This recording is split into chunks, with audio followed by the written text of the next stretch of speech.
जय भोळानाथ, जय दसनाम वीवी RJ Goswami channel में आपनु हार्दिक स्वागत है। हूँ रंजन गोस्वामी आजे बात करीश के आपड़ा वाळनी मावजत कई रीते करवी।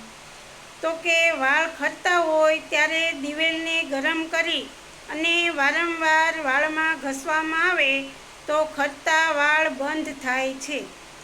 खांड अने લીંબુનો रस मेळवी अने माथुं धोवामां आवे तो माथामां थयेलो खोडो दूर थाय छे। आंबळा, भांगरो, ब्राह्मी अने काळा तल सरखे भागे मेळवी तेनो पाउडर बनावी अने फाकवामां आवे तो सफेद वाळ पण काळा बने छे। कांदानो रस माथामां घसवामां आवे तो मानगीमां खरी गयेला वाळ पण फरीथी उगे छे। तलना फूल, गोखरू, सिंधव अने कोपरेल अथवा तो मध तेनो लेप बनावी माथामां लगाडवामां आवे तो माथामां पड़ी गयेली ताल पण मटी जाय छे अने वाळ आवी जाय छे।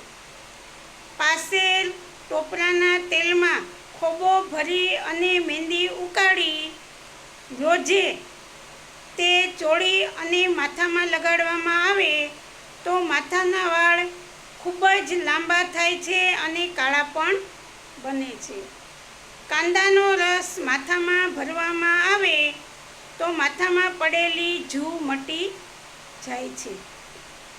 आंबळाना भूकाने गरम पाणीमां उकाળી ते पाणी वडे माथुं धोवामां आवे तो वाळमां थयेलो खोडो मटी जाय छे।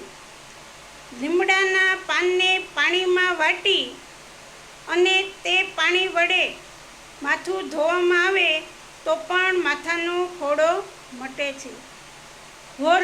ભોરીંગણીના પાનનો રસ માથામાં ઘસવામાં આવે તો માંદગીમાં ખરી ગયેલા વાળ ફરીથી ઉગી નીકળે છે। અને ખરતા વાળ હોય, અતિશય વાળ ખરતા હોય तो 500 ग्राम टोपराનું तेल लेवानुं, तेमां 200 ग्राम मेथी उमेरवानी अने ते तेल मेथी उमेरेલું तेल 7 दिवस सुधी तड़के राखवानुं। 7 दिवस बाद ते तेलने गरणी वडे गाળી एक बोटलमां भरी लेवानुं अने रोजे ई माथामां घसवानुं। तेथी करी अने वाळ खरता अटके छे, वाळ काळा बने छे अने खरी गयेला वाळ फरीथी उगे छे, एटले के नवा वाळ फरीथी आवे छे। तो आ रीते घरगथ्थु इलाजथी वाळनी मावजत करो, वाळ लांबा अने मजबूत बनावो। जय भोळानाथ, जय दसनाम वीवी आरजे गोस्वामी चेनल सब्सक्राइब करो, लाइक करो। जय भोळानाथ, जय दसनाम।